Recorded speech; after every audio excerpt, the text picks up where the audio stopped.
Hey, what is going on, everybody? Welcome to the Super Lunch Bros Podcast, episode number 155. I am Brendan. UFC Fight Night, Blaydes versus Aspinall. Not exactly the most thrilling conclusion to what I would consider a good fight card, but we will go over it nonetheless. Jack Hermansson, Chris Curtis, Jordan Leavitt, Paddy Pimblett, Hannah Goldy, Molly McCann. Tons of people lit up the arena. There were some stinkers on this card. As far as watching pleasure, that's for darn sure. Before we get into that stuff, please, if you like MMA, if you like podcasts about MMA, if you like talking about and hearing about MMA, UFC, Bellator, PFL, I'm covering it all. I do every single card. I go over every single UFC fight, most Bellator fights, and most PFL fights. So if you're interested in that stuff, subscribe to the channel so you know when the next video is coming out. And if you like the video, click the like button because I'd super appreciate it. All right. Let's talk about the main event first, shall we? Unfortunate end. I'm still going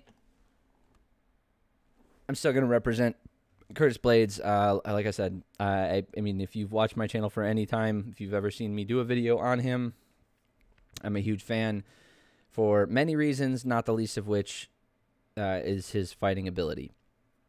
I am a big proponent of him getting a title shot. I've been a proponent of him getting a title shot for the past 3.5 years now. It seems like he just keeps getting passed over for what I would consider bullshit reasons.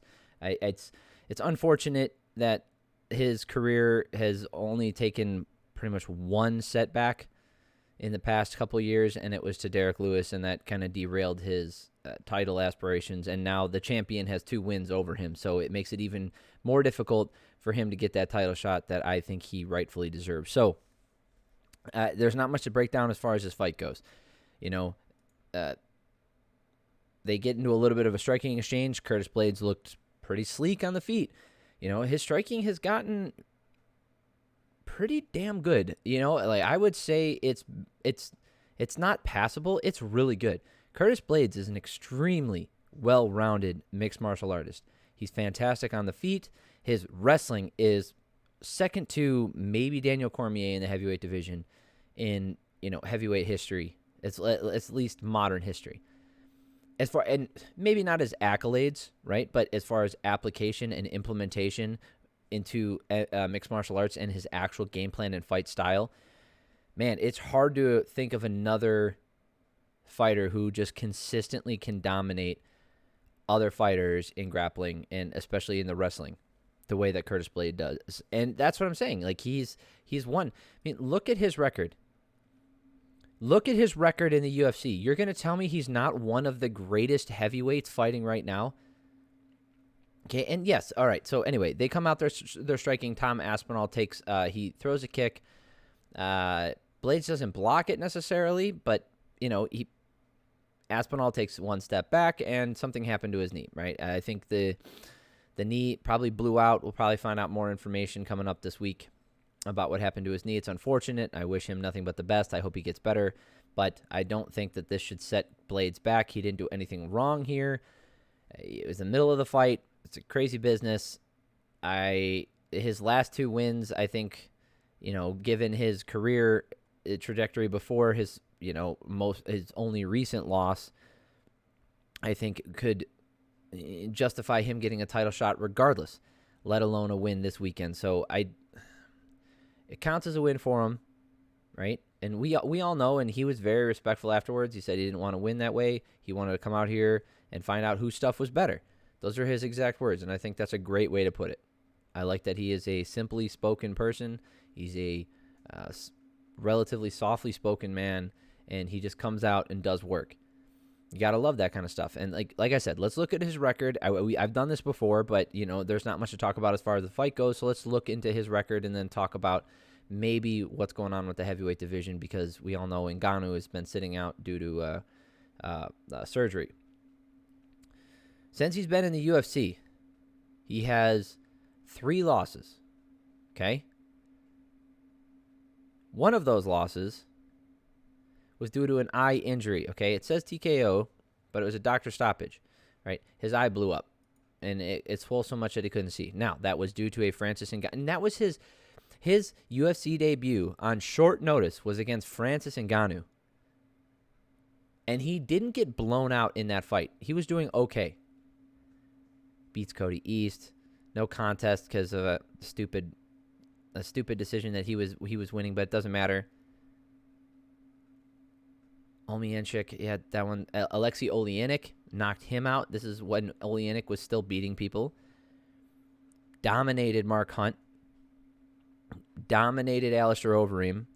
Gets the rematch versus Francis Ngannou, and then takes one bad shot, goes off balance, and the fight gets called off. Now, I'm not excusing it. It happened. He got hit, and he lost his balance, and it is what it is, right? So that's a loss. Just dismantles Justin Willis. Just knocks the crap out of Shamil Abdurakhimov. Smoked Junior Dos Santos. Dominated Alexander Volkov for 4.5 of the 5 rounds. He just ragdolled him.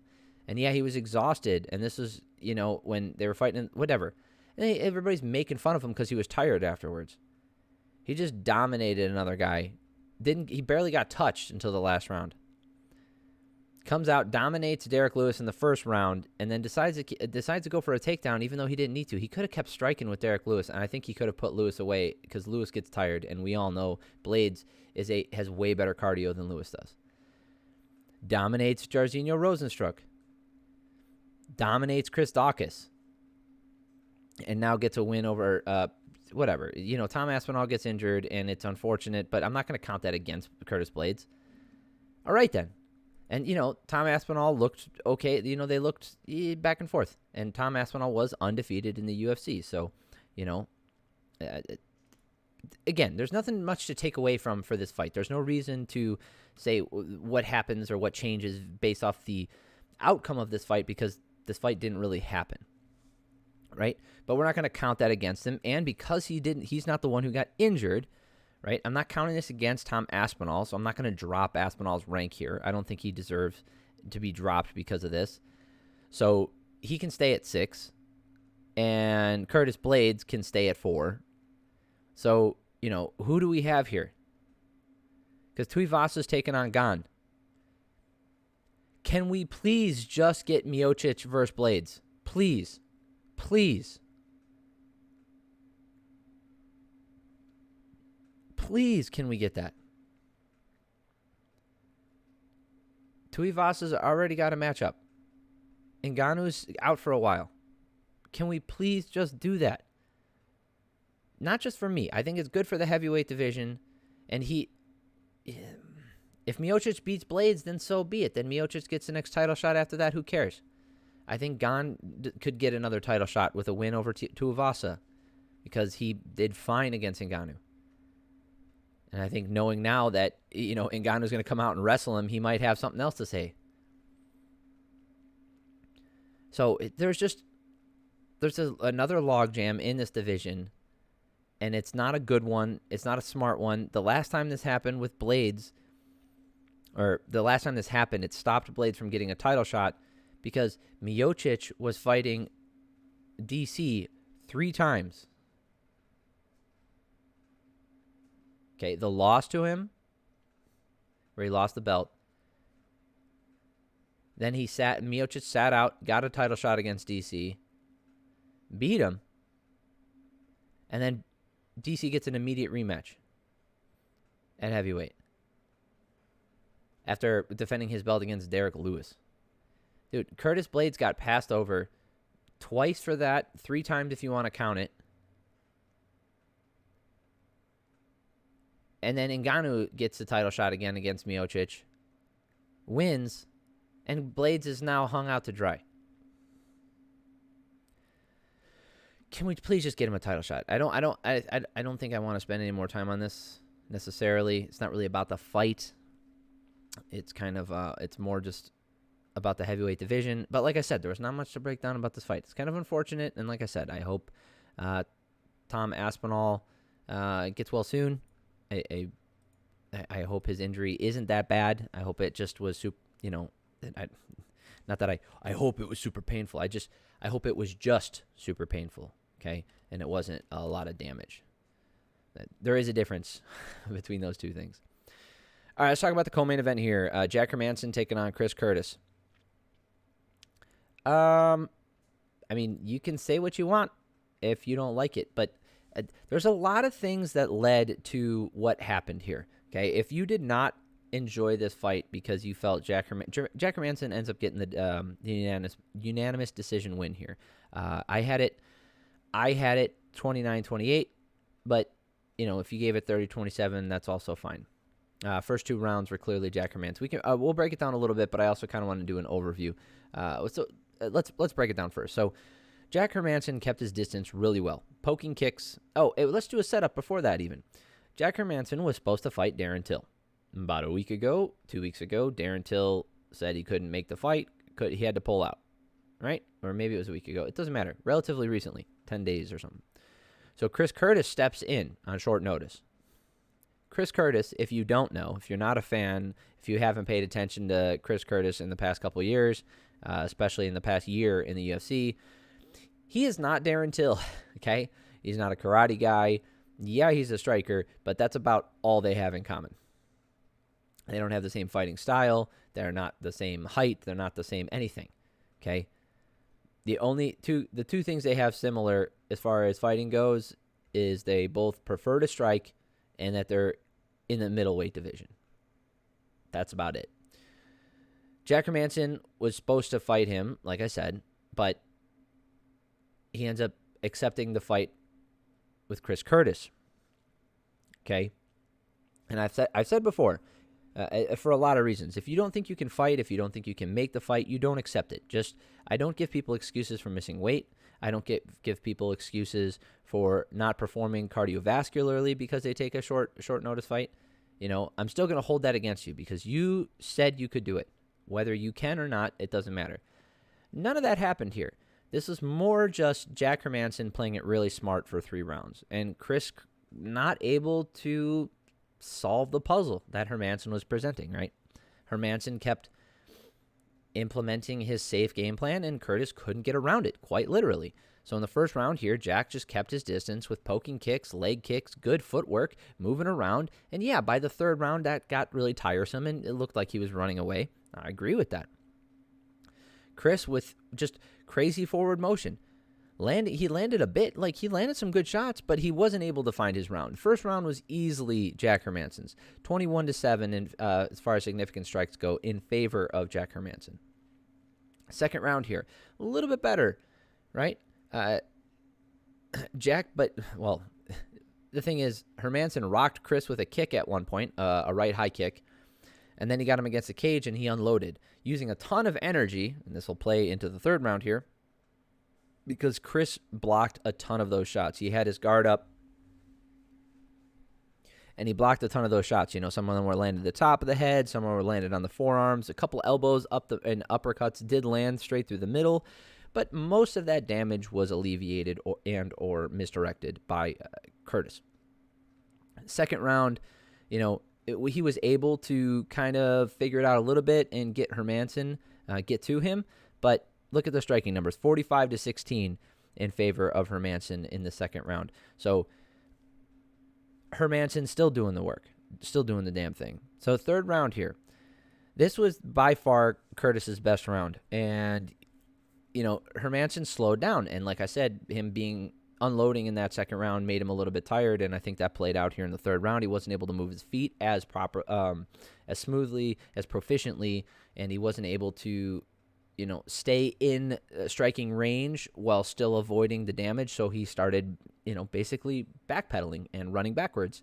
And Curtis was yelling at him, complaining about it. Yeah, he was just frustrated. He was frustrated because he wasn't able to get to him. He wasn't able to cut off the cage effectively. Part of that's on Curtis. Why would we be mad at Hermansson here if he's avoiding damage? I don't want to see that either, okay? I'm not a fan. I'm never a fan of a guy running away the entire time. But Hermansson was poking and prodding while doing so and keeping Curtis at bay. And because he knew he had the first 2 rounds in the bank, maybe he coasted a little bit in this third round, and he just played it super safe, and he was a little bit tired.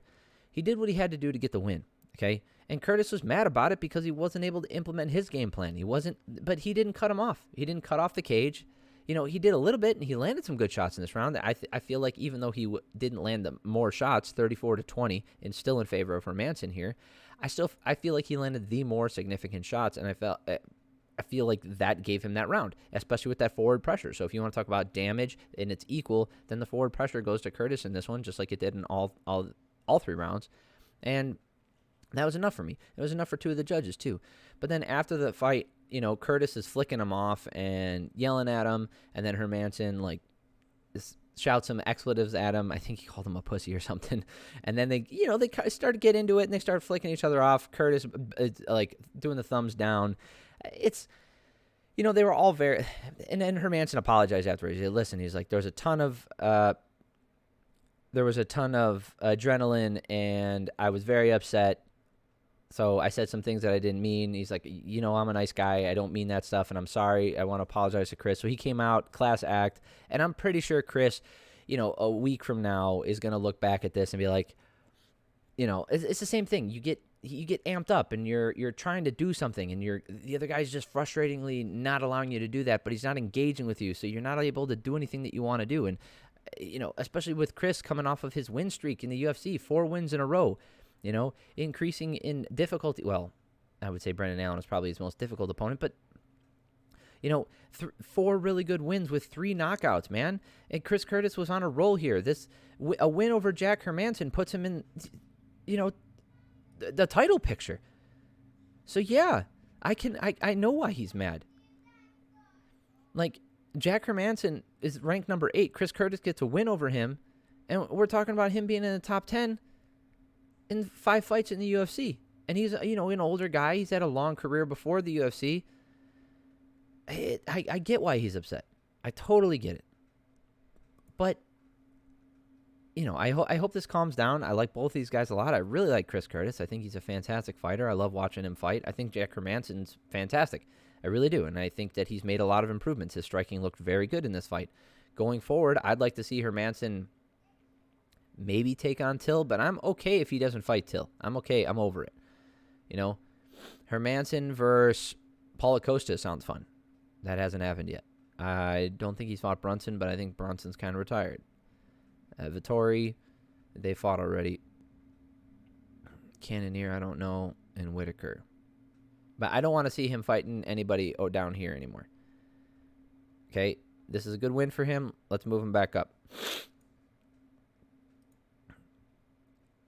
You know what? Let's give him Dricus du Plessis. Let's see if he can swim. Let's throw Dricus into the deep waters here, and let's see if he can swim with Jack Hermansson. He's ranked now. So let's do it. Yeah, the fight wasn't the most entertaining thing on the planet. I understand. But, sometimes you got to do that stuff to advance your career. We'll talk about that when we get to the prelims eventually. Oh, by the way, if you guys are made it this far already, but you're only interested in certain fights, down in the descriptions, everything's timestamped. So if you're only interested in a certain fight, go ahead and click on that one, and it'll take you to there.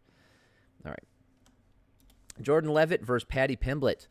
Paddy the Baddie getting it done yet again. There was a lot of trash talk before this. These guys were both very, very dismissive of each other. Jordan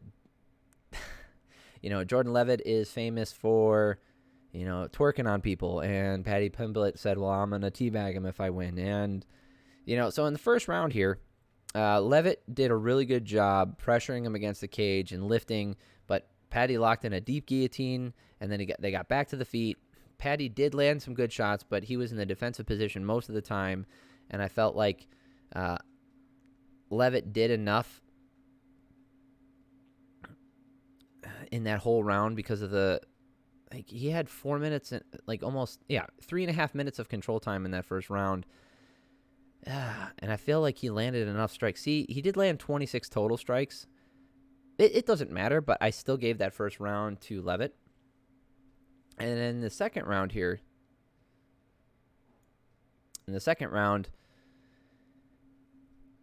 Paddy locked up a really interesting standing arm triangle type thing, used that to get to the back, and he trapped Leavitt's leg with his arm with Paddy's legs.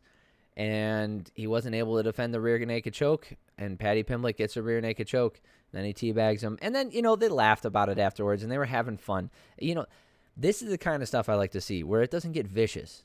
It's, they're talking smack, and then afterwards they have a laugh about it, because they're both doing ridiculous things. One guy's twerking, one guy's teabagging, and they both.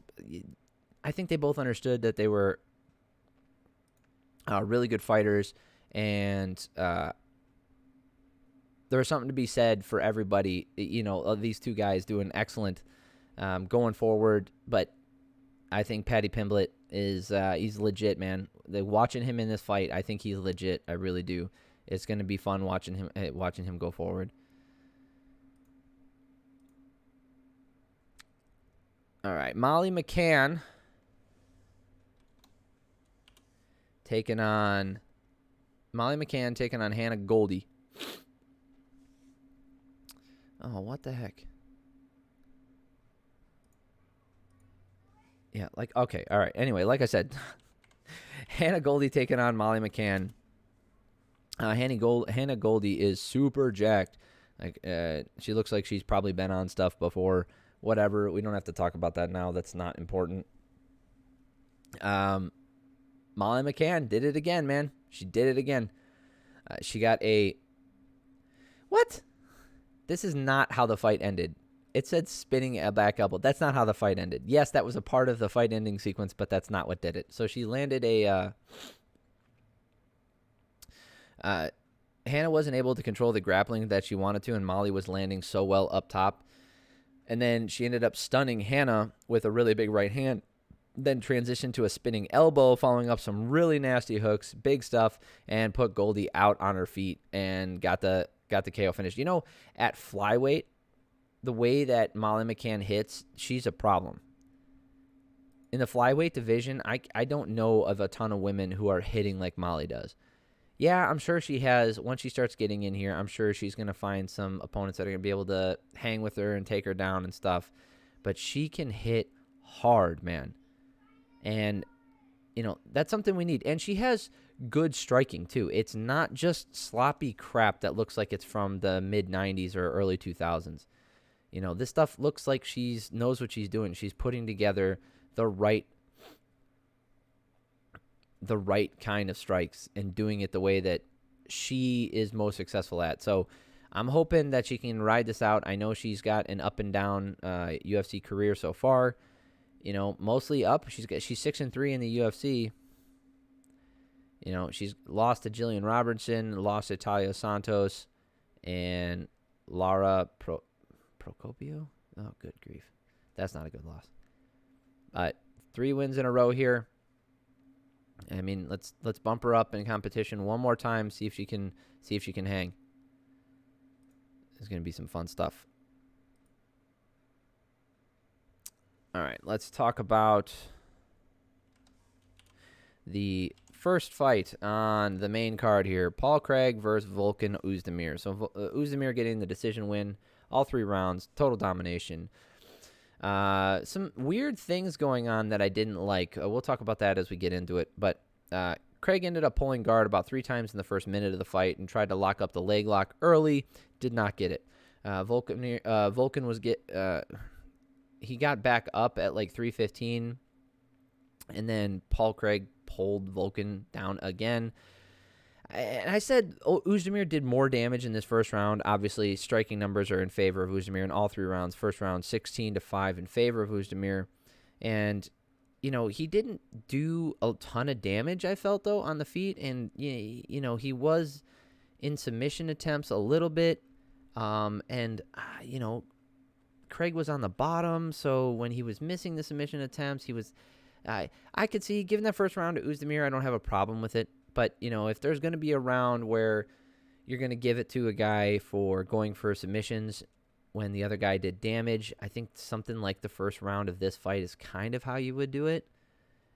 But, it's high risk, high reward. The risk is you don't do any damage and you don't get the submission, you get tired and you lose the fight. The reward is you could end the fight immediately. Not a lot of people are ending the fight with jabs or ground shots to the body. But those add up, right? Those count as points, whereas your positional changes don't really count as points towards damage. Second round, more of the same. Volkan was kind of afraid to engage regularly. I gave that first round to Oezdemir, though. Oezdemir was afraid to engage regularly because of the threat of going to the ground, so he didn't really engage the way he does normally and didn't really hit him as hard. But he landed some really good shots, and the problem with Craig ducking and kind of trying to pull guard in this round is he really wasn't going for submission attempts in this one, so there's no points to give him for that. You know what I mean? So there's no points for just pulling guard. So the second round was clearly Oezdemir's, 27-16 as far as significant strikes go. And in the third round, there's some really weird shit going on. I gave the third round to Oezdemir as well, but there's something I want to talk about just for a minute here, if you'll not enlighten me.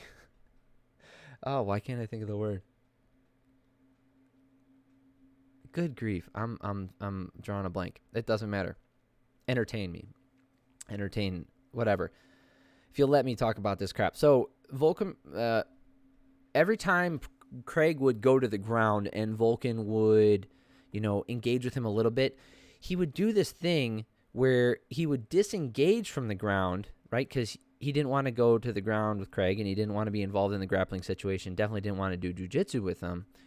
So he would disengage, but not fast enough to let Craig back up. And then he would do this half in, half out thing where he would just stand there. He wouldn't throw punches or anything, wouldn't kick him. He would just stand there, kind of like eating away at the clock. And you do this once or twice. That's fine. That can happen. Maybe you're like hesitating because you're trying to decide whether or not to engage, trying to find an opening or something. But, by the sixth time you do it, it's kind of bullshit. Craig was trying to pull guard. That's what he wanted to do, and Oezdemir didn't fall into that trap, and he didn't get taken down as easily, and all those other things. That's fine. Well, then disengage. Like he's doing this, or strike, kick him, do something, or back up. And it was kind of bullshit. And the worst one, by the way, in the last round, these guys looked like they were moving through water. They both looked like shit. Volkan Oezdemir did not look good. Craig did not look good either. I mean, he never really looks great on the feet, but this was bad. And so Oezdemir was like almost cheating with the way he was doing it in the last round. And this is why I really have a problem with it, because it in the last round, it was on display. It was clear for everyone to see exactly what Oezdemir was doing here. And he disengaged from Paul Craig, right? So many times what you'll see is when the fighter who's in top position on the ground, when he gets up and he disengages from the grounded fighter, he'll put his hands up, or he'll wave the other guy up, or he'll step away or turn around, or even look at him a little bit, but then, the ref steps in. Well, because Oezdemir was doing this half in, half out bullshit and taking forever, that slows down the pace of the fight and wastes time. And because Oezdemir knows that he's winning in that situation and Craig isn't beating him on the feet, he's going to use this to his advantage. Well, in the last round, there was one time where he did it so bad that I was like, okay, he obviously knows what he's doing here. He not only disengaged slowly and did the same bullshit he did in the second round, he waved Craig up, like, come on. The ref goes in to keep him separated, and then Oezdemir tries to re-engage to scare Craig from getting back up. That's horse shit. I don't like that at all. Not even a little bit. Oezdemir's had a rough time of it lately, and I understand that. Looking at his record here, it's because he had that meteoric rise. The win over OSP, the knockout of Misha Serkinov, and that highlight knockout over Jimmy Manawa in close quarters, and then he gets a freaking title shot against Daniel Cormier.